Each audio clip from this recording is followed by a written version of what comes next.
எதிரெதிரே நீயும் நானும் எதுவரை இந்த ஊடல் போகும் விழி வழியே என்னுள் காதல் சொல்வதே நடா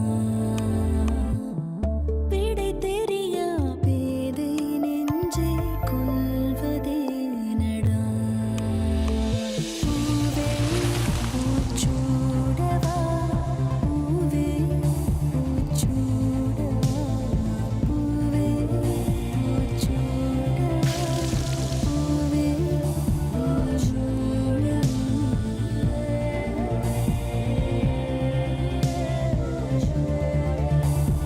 பூவே பூச்சுடவா for by Nippon paint, Asia's real number 1 paint.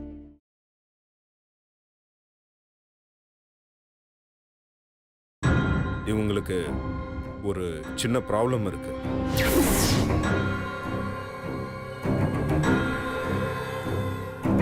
என்ன ப்ராப்ளம்? இவங்களோட மென்டல் கண்டிஷன் சரியில்லை.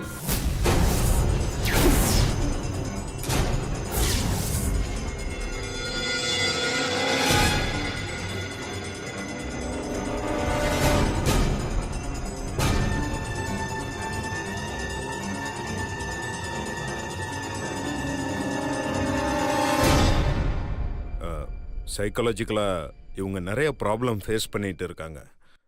நானே கூட 2-3 தடவை சைக்காட்ரிஸ்ட்டை கூட்டிகிட்டு போயிருக்கேன்.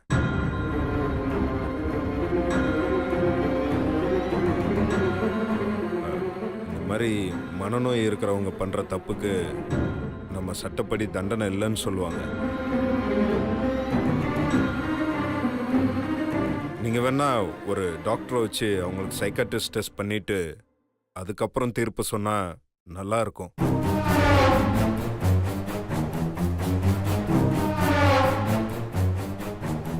சார், அப்புறம் இன்னொரு முக்கியமான விஷயம், பாதிக்கப்பட்ட நான் இது சம்பந்தமாக எந்த கம்ப்ளைண்ட்டும் கொடுக்கல சார். கம்ப்ளைண்ட் கொடுத்தது யாருன்னு எனக்கு தெரியல. கம்ப்ளைண்ட் கொடுத்தவங்களுக்கு எனக்கும் எந்த சம்பந்தமும் இல்லை.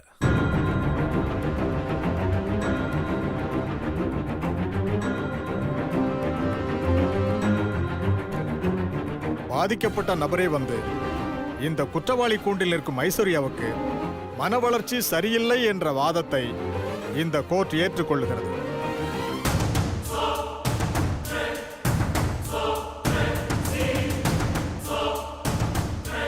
ஆகவே ஒரு சிறந்த டாக்டர் ஐஸ்வர்யாவை முழுமையாக பரிசோதனை நடத்தி அந்த ரிப்போர்ட்டை இந்த கோர்ட்டில் சமர்ப்பிக்க வேண்டும் என்று ஆணையிடுகிறேன்.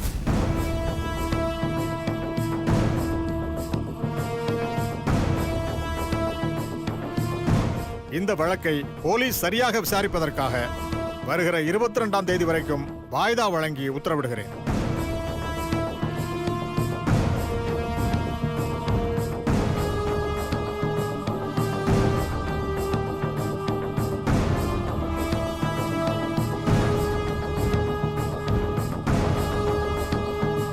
The court is adjourned.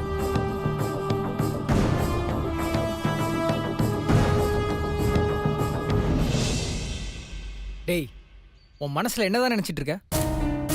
ஐஸ்வர்யாவுக்கு mental condition சரியில்லையா? அவளுக்கு சைக்காலஜிக்கல் ப்ராப்ளம் வேற. டேய், என்ன கல்யாணம் பண்ணிக்க முடியலன்ற கோவத்துல தான் அப்படி பண்ணா. அவளை போய் காப்பாத்திருக்க. டேய், அந்த அசோக் யாரா? எனக்கு ஒண்ணுன்னா அப்படியே துடிச்சிருவான் அவன். இப்ப பாசமா இருக்கிற மாதிரி நடிக்கிறான் ராஸ்கல். இங்க பார், நான் இப்ப கோர்ட்டுக்குள்ள எடுத்த டெசிஷன் அவனுக்கான பதில். நான் எடுக்கிற டெசிஷன்ல 1000 மீனிங் இருக்கும். அதெல்லாம் உனக்கு புரியாது. கிளம்பலாம் வா. டேய், கிளம்பலாம் வா.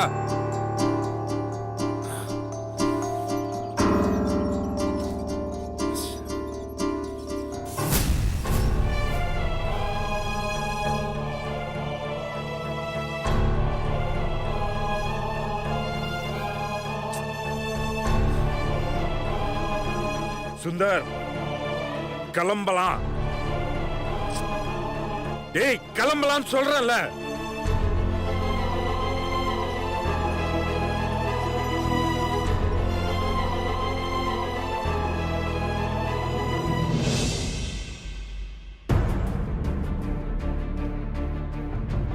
சுஜாதா,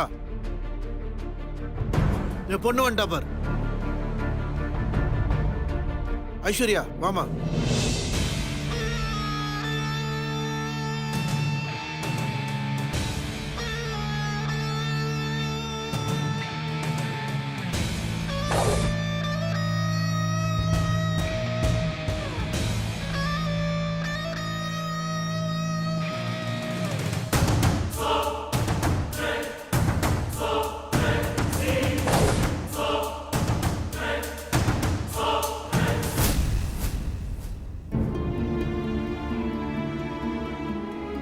ஐஸ்வர்யா, நீ மேல போய் ரெஸ்ட் எடுத்துக்கமா. சரிப்பா.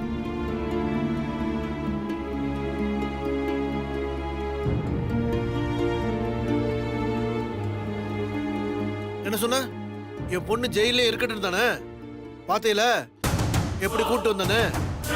இவார் இப்பவும் சொல்றேன், என் பொண்ணு ஆசைப்பட்ட மாதிரி அந்த சுந்தர அவளுக்கே கட்டி வைக்கல, கட்டி வைக்கிறேன்.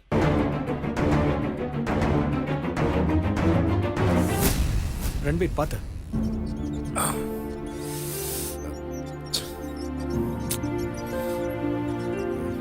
வாங்க பாஸ். என்ன பார்த்து எந்திரிங்க பாஸ். டேய், சிவா டேய், சிவா பார்த்து. பாத்துடா.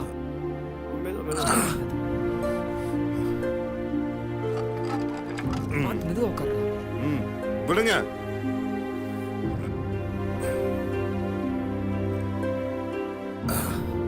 சிவா கேர்ஃபுல். ரன்பீர், கொஞ்சம் தண்ணி கொடுங்க.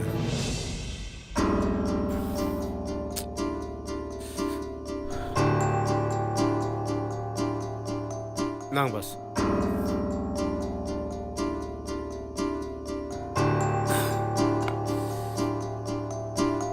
ரன்பீர், பாஸ். இந்த ஐடி ஃபைல எடுத்துட்டு வாங்க பாஸ், இந்த ஐடி ஃபைல்னா அந்த பச்சை கலர் ஃபைல் தானே boss? Please. Okay okay boss, இப்போ எடுத்துட்டு வந்துடுறேன் பாஸ். ஐடி ஃபைல் இதுவாக தான் இருக்கும் பாஸ். இந்தாங்க பாஸ். சிவா, இப்ப சக்தி என்ன வெளியில அப்படி கேட்டா? ரெஸ்ட் எடுக்காம வேலைக்கு வந்தா உன் உடம்பு என்னத்துக்கு தானே கேட்டா? Shut up please. சிவா, இந்த கேள்வியை சக்தி மட்டும் கேட்கல, நாங்களும் தான் கேட்குறோம். இப்படி சிரமப்பட்டு எதுக்கு வேலைக்கு வரணும்? ஏதாவது டவுட்னா ஃபோன் பண்றோம். அப்படியே அவசரம்னா வீட்டுக்கே ஃபைல் அனுப்புறேன். நீங்க நல்லா ரெஸ்ட் எடுத்தா தானே சீக்கிரமா குணமாகும். கார்த்திக் ப்ளீஸ், அதுக்கு ஆஃபீஸ் சிவா, ஒர்க் பார்க்க விடுங்க. Excuse me sir. கம் இன்.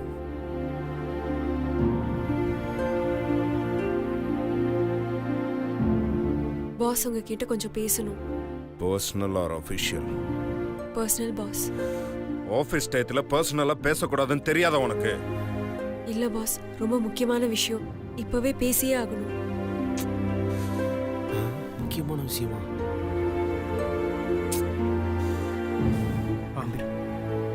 ஓகே பாஸ், நான் இல்லை.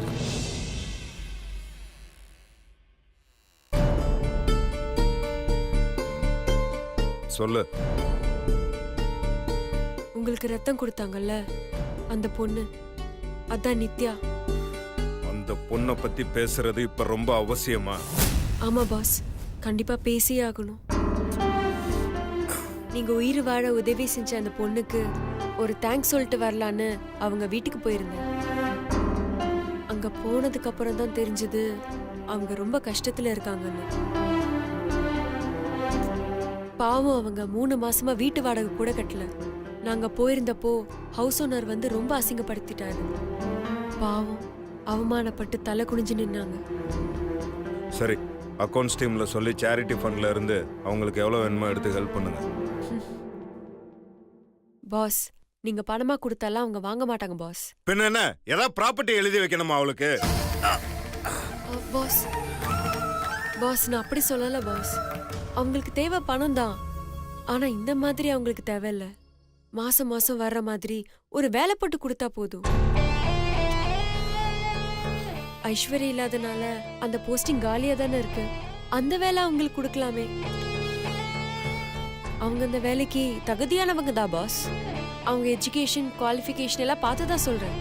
ஒன்னு பண்ணலாம், அப்படியே அவ ஜாதகத்தை பார்த்து அந்த பொண்ணு கல்யாணமும் பண்ணி வச்சிடலாம் நம்ம ஆபீஸ் செலவுலயே.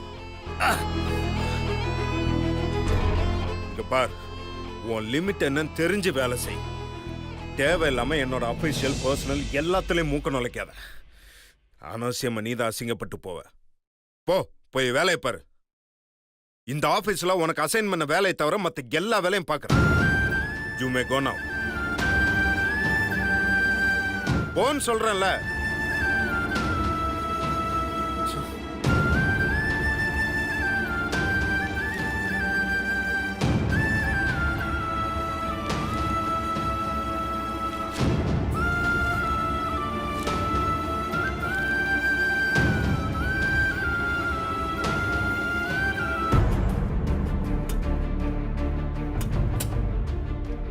அம்மா சுபத்ரா வாடா உட்கார். என்னம்மா? எனக்கு ஒரு டவுட். சிவாவுக்கு பொண்ணுங்கன்னாலே சுத்தமா பிடிக்காது.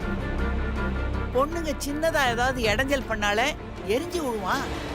ஆனா அவனை ஒரு பொண்ணு கத்தியால குத்தி இருக்கா அப்படின்னா இதுல ஏதோ ஒண்ணு இருக்குல்ல? அம்மா, இதுக்காகலாம் நீ ரொம்ப யோசிக்க தேவையில்லை. அசோக்காக தான் சிவா கோர்ட்ல அப்படி சொன்னான். சிவா அசோக் மேல கோவமா இருக்கான். அதுக்கு காரணம் என்னன்னு எனக்கு தெரியும். ஆனா இந்த பொண்ணு விஷயத்துக்கும் அசோக்கும் என்ன சம்பந்தம்? அம்மா, ஐஸ்வர்யா தான் சிவாவை குத்துனான்னு அசோக் தாம கம்ப்ளைண்ட் பண்ணிருக்கான். அதுக்கான ஆதாரங்களையும் கொடுத்திருக்கான். அதனாலதான் ஐஸ்வர்யாவை போலீஸ் அரெஸ்ட் பண்ணி கோர்ட்டு கூட்டிட்டு போனாங்க. அசோக் தான் கேஸ் கொடுத்தான்னு தெரிஞ்சதும் சிவா அவன் மேல உள்ள கோவத்துல ஐஸ்வர்யாக்கு சாதகமா சொல்லிட்டான். இதாம நடந்தது. ஓ, அப்போ அசோக் மேல சிவாவுக்கு இன்னும் கோபம் போகல. ஆமா, அந்த அசோக் ஏன் திரும்ப வரான்? அம்மா, அசோக் திரும்ப வந்ததும் சிவா அவன் மேல இன்னும் கோவத்துல இருக்கிறதும் இப்ப முக்கியமான விஷயமே இல்ல. சுந்தர் மீனாட்சி கல்யாணம் நடக்க கூடாது. அதுக்கு ஏதாவது ஒரு ஐடியாவை சொல்லுமா? இத பாரு, உடனே சிவா கல்யாணத்துக்கு ஏற்பாடு பண்ணு. என்னம்மா சொல்ற? சிவா கல்யாணத்துக்கு ஏற்பாடு பண்ணணுமா? சிவா கல்யாணத்துக்கு ஏற்பாடு பண்ணா அப்புறம் இவங்க 2 பேர் கல்யாணம் ரொம்ப ஈஸியா முடிஞ்சிருமே. நான் சிவா கல்யாணத்துக்கு ஏற்பாடு பண்ணுன்னு தான் சொன்னேன். கல்யாணம் பண்ணுன்னு சொல்லலையே.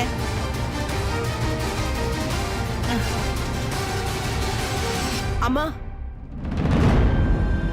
நீ சொல்றது எதுவுமே எனக்கு புரியலம்மா. நீ வந்து நிச்சயத்தையே நிறுத்துவன்னு நினைச்சேன். ஆனா அங்க நீ வந்து எதுவுமே செய்யல. அவங்க அதிர்ஷ்டமா இல்ல ஐஸ்வர்யா துரதிர்ஷ்டமான்னு தெரியல. நிச்சயமும் நடந்துடுச்சு. அந்த பொண்ணு ஐஸ்வர்யா பாவம் ஜெயிலுக்கு போற அளவுக்கு ஆயிடுச்சு. சுபத்ரா, எந்த ஒரு காரியத்தை செஞ்சாலும் அதெல்லாம் நமக்கு எந்த பிரச்சனையும் வராம பாத்துக்கிறது தான் புத்திசாலித்தனம். அப்படின்னா ஒருவேளை நான் நிச்சயதார்த்தத்துல ஏதாவது பிரச்சனை பண்ணியிருந்தா அது நமக்கு எதிராக தான் போயிருக்கோம். எதையுமே எடுத்தேன் கவுத்தேன்னு முடிவு பண்ண கூடாது. அப்புறம் இந்த கல்யாணத்துல நமக்கு இஷ்டம் இல்லைன்றது எல்லாருக்கும் தெரிஞ்சு போயிடும்.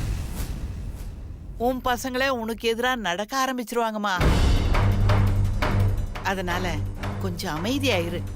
இப்ப என்ன, நிச்சயதார்த்தம் தானே நடந்திருக்கு. தாலி கட்டுற வரைக்கும் நமக்கு சான்ஸ் இருக்கு. நான் ஒரு விஷயத்தை பிளான் பண்ணேன்னா அதுல 1000 அர்த்தம் இருக்கும். அத முதல்ல நீ புரிஞ்சுக்க. இப்போ முதல்ல சிவாவுக்கு கல்யாண ஏற்பாட்டை ஆரம்பி.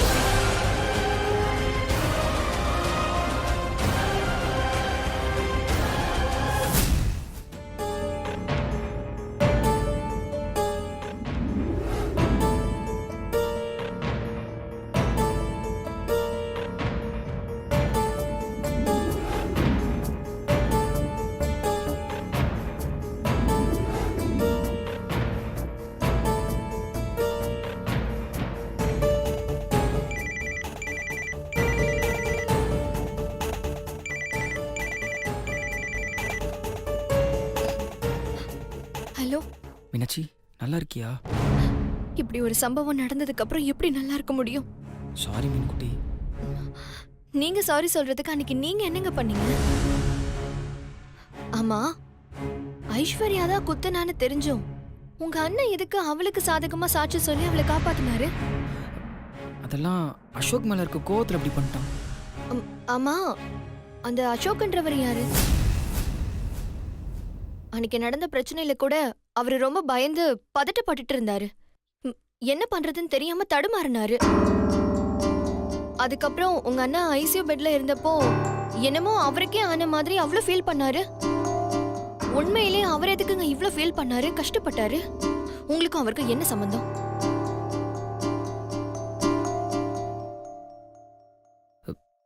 அசோக் வேற யாரும் இல்லை, அவன் என்னோட தம்பி தான். என்னது தம்பியா? நீங்க சொல்றது உண்மையா? ஆமா மீனாட்சி, அப்போ அவரு மட்டும் எதுக்கு உங்களை விட்டு விலகி இருக்காரு? பெரிய கதை மீனாட்சி, அப்புறமா நானே சொல்றேன். சரி, இப்போ உங்க அண்ணனுக்கு எப்படி இருக்கு? பரவாயில்லன்னு சொன்னான். ரெஸ்ட் எடுக்க சொன்னா ரெஸ்ட் எடுக்க மாட்டேங்கிறான். ஆஃபீஸ்க்கே கிளம்பி வந்துட்டான். அவனை பற்றி தான் உனக்கு தெரியும்ல, யார் சொன்னாலும் எதையும் கேட்க மாட்டேங்கிறான். சரி, உன் வீட்டில் எல்லாரும் எப்படி இருக்காங்க? எல்லாரும் என்னோட துரதிருஷ்டம்னு சொல்லிடுவாங்கன்னு பயப்படுறாங்க. நானும் அப்படிதான் நினைக்கிறேன். மீனாட்சி, என்ன பேசுற நீ? அன்னைக்கு நடந்த மாதிரி அநீதி யாருக்காவது நடக்குமா? நமக்கு நிச்சயம் நடந்துருச்சேன்னு சந்தோஷப்படுறதுக்குள்ள நமக்காக இருந்த உங்க அண்ணனோட உயிரே போற நிலைமை வந்துருச்சே. இது என்னாலதான், என் ராசியாலதான். மீனாட்சி, இனிமே இந்த மாதிரிலாம் பேசாத. என்ன இதெல்லாம் நடக்கணும்னு இருக்கு, அதனால நடக்குது. அதுக்கு நீ என்ன பண்ணுவ? இங்க பார், இதெல்லாம் உன்னாலதான் நடக்குதுன்னு சொல்றதுல ஒரு அர்த்தமே கிடையாது. இப்பவே நான் ராசி இல்லாதவளா ஆயிட்டேன். நாளைக்கு கல்யாணம் நடந்ததுக்கு அப்புறம் என்ன நடந்தாலும் என்னதான் சொல்லுவாங்கன்னு எனக்கு பயமா இருக்குங்க. இங்க பார் மீனாட்சி, யார் வேணாலும் என்ன வேணா சொல்லிட்டு போகணும். எனக்கு அதை பத்திலாம் கவலை கிடையாது. நான் உன்னை காதலிக்கிறேன், நான் உன்னை உயிரா நினைக்கிறேன். இங்க பார், நம்ம காதலுக்காக கௌதம் கல்யாணத்தை விட்டு கொடுத்தாரு. உங்க அம்மாவுக்கு உடம்பு சரியில்லாம போச்சு. இப்ப எங்க அண்ணன் உயிரவே கொடுக்குற அளவுக்கு துணிஞ்சிட்டான். இதெல்லாம் எதுக்காக? எல்லாம் நம்ம காதலுக்காக தான். மத்தவங்களுக்குலாம் நம்ம காதல் மேல இருக்க நம்பிக்கை உனக்கு இல்லையா மீனாட்சி? அது இல்லைங்க. எதுவும் பேசாத மீனாட்சி. இவ்ளோ பிரச்சனைக்கு நடுவில் நம்ம நிச்சயதார்த்தம் நடந்திருக்குன்னா அது அந்த கடவுளோட ஆசீர்வாதம் தான் சொல்லுது. இங்க பாரு மீனாட்சி, நீ எதையும் நினைச்சு வருத்தப்படாத. உன்னை நல்லா புரிஞ்சுக்கோ, நீ என்னோட அதிர்ஷ்டம். இனிமே நீ எதுக்கும் அழக்கூடாது, அதனால தாங்கிக்க முடியாது. மீனுக்குட்டி, நம்ம ரொம்ப சந்தோஷமா இருப்போம். நம்ம லைஃப் ரொம்ப நல்லா இருக்கும். நீ அதை நினைச்சும் பயப்படக்கூடாது, தைரியமா இருக்கணும். சரியா? சரி, சாப்பிட்டியா? சரி, பை. பை.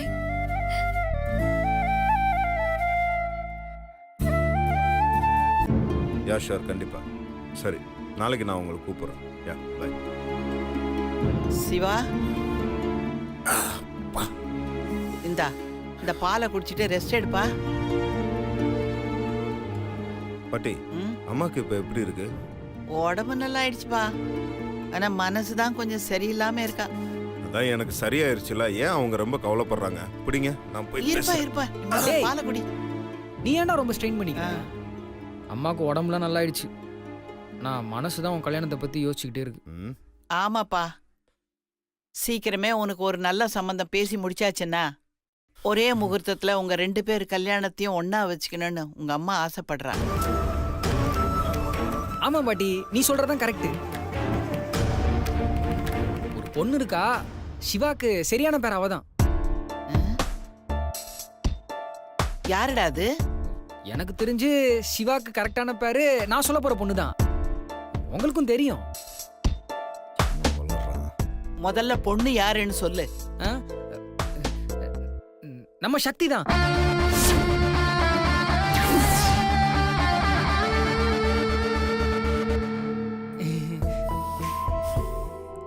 முறைக்கிறானே. மீனாட்சியை நான் கல்யாணம் பண்ணும்போது சிவா ஏன் சக்தியை கல்யாணம் பண்ணக்கூடாது? சொந்த அக்கா தங்கச்சின்னா பிரச்சனை இல்லாம ஒரே வீட்டுல ஒத்துமையா இருப்பாங்கல்ல, அதான் சொன்னேன். மீனாட்சியே வேண்டான்னு நானும் என் பொண்ணும் சொல்லிட்டு இருக்கோம். இவன் என்னடானா சக்தியை வேற கொண்டாட பாக்குறான். சிவா, நீ என்ன சொல்ற? டேய், இப்ப நீ வாய முல்ல உன்னை அடிச்சு கொன்னு போட்டுறேன்டா. டேய், ஏன்டா? டேய், அவளே ஒரு பேய் காட்ஸிலா. அவளை பார்த்தாலே எனக்கு அப்படியே எரிச்சலா வரும். இப்படி இருக்கும்போது அந்த ராட்சசியை நான் கல்யாணம் பண்ணிக்கணுமா? ச்சே. டேய், சக்தியை பத்தி உனக்கு தெரிஞ்சது கொஞ்சம் தான். உனக்கு தெரியாது நிறையாவே இருக்கு. உனக்கு ஆப்ரேஷன் நடந்ததுல, அன்னைக்கு அவசரமா உனக்கு பிளட் வேணும்னு சொன்னாங்க. அதுலயும் பிளட் ரொம்ப ரேர் குரூப். அது கிடைக்கிறதுக்காக சக்தி எவ்வளவு கஷ்டப்பட்டா தெரியுமா? உனக்கு அதெல்லாம் தெரியாது சிவா. உன் உயிருக்கு ஒரு பிரச்சனை ஒண்ணே சக்திக்கு கையும் ஓடல காலும் ஓடல அதெல்லாம் எதனாலடா? இங்க பார் சிவா, ரத்த சம்பந்தப்பட்டவங்க உனக்காக வருத்தப்பட்டாங்க, கஷ்டப்பட்டாங்க. அதுல ஒரு அர்த்தம் இருக்கு. ஆனா சக்தி இதெல்லாம் உனக்காக பண்ணிருக்கா. அவளுக்கும் உனக்கு என்னடா சம்பந்தம் இருக்கு? எதுக்காக உனக்காக இவ்வளவு கஷ்டப்படணும்? சிவா, நம்ம மனசுக்கு பிடிச்சவங்கள விட நம்ம மனசை புரிஞ்சுக்கிட்டவங்க நம்ம லைஃப்ல கிடைச்சா நம்ம லைஃப் ரொம்ப நல்லா இருக்கும் சிவா. சக்தி உனக்கு கரெக்டான பேரா இருப்பா. ப்ளீஸ்டா கொஞ்சம் யோசிச்சு பாருடா. டேய் இதெல்லாம் ஏன்டா அவங்கிட்ட சொல்லிட்டு இருக்க? பேசாம வாயை மூடிக்கிட்டு சும்மா இருக்க மாட்டே? இங்க பாருங்க, யாரு எனக்காக என்ன பண்ணாங்க ஏது பண்ணாங்கன்னு யாரும் சொல்ல வேண்டாம். தயவு செஞ்சு என்னை கொஞ்சம் தனியா இருக்க விடுங்க. டேய் சிவா, நான் சொல்றேன், டேய். கொஞ்சம் யோசிச்சு பாருடா. அவன் தான் ரெஸ்ட் எடுக்கணும்னு சொல்றான் இல்ல? போ போ போ போ போ போ போடா. சிவா, நீ ஒன்னும் ஸ்ட்ரெயின் பண்ணிக்காதப்பா. அவன் சின்ன புள்ள, ஏதோ தெரியாம என்னென்னமோ உளறிக்கிட்டு இருக்கான். அதெல்லாம் மனசுல போட்டு நீ குழப்பிக்காத. ஆனா சிவா, உங்க அம்மா சொன்னதையே நீ கொஞ்சம் யோசிச்சு பாருப்பா.